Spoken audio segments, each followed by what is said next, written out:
All right.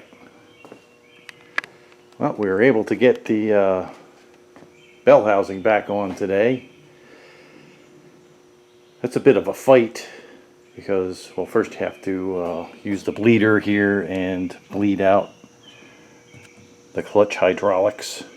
So, not really bleed it out. I mean, you can't put your foot on the pedal or anything, otherwise it'll, destroy the slave cylinder, which would not be good. So what you do is you get the bell housing up in there and, about, I don't know, 1.5 inches away from the back of the engine, connect the hydraulic line to the master cylinder, then open up this, fill up the reservoir, and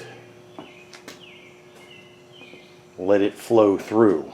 With the bleeder open, what I actually do is I, give the pedal a few gentle pumps, fill the reservoir again, and then a few just real gentle pumps.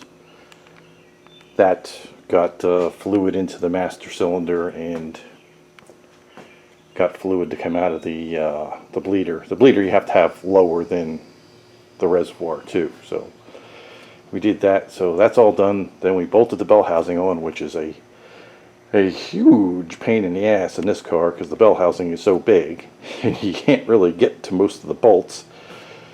So that was kind of a several hour procedure to get that back in there, and then we jacked it up and back into the engine bay, and it's in there.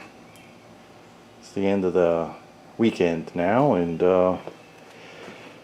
we're not doing too bad. We still have to, check everything in the back here, make sure we didn't blow any or break anything, get the fuel pressure regulator mounted back to where it was, and put the intake stuff on. And another thing I found while we were doing this is actually the alternator is actually loose, so we're gonna have to get in there and tighten that up. Then we can move on to putting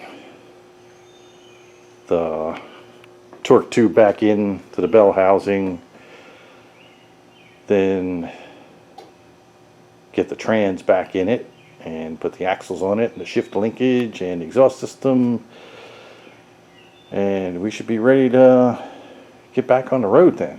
That'll take a few more weeks. So that's it for now.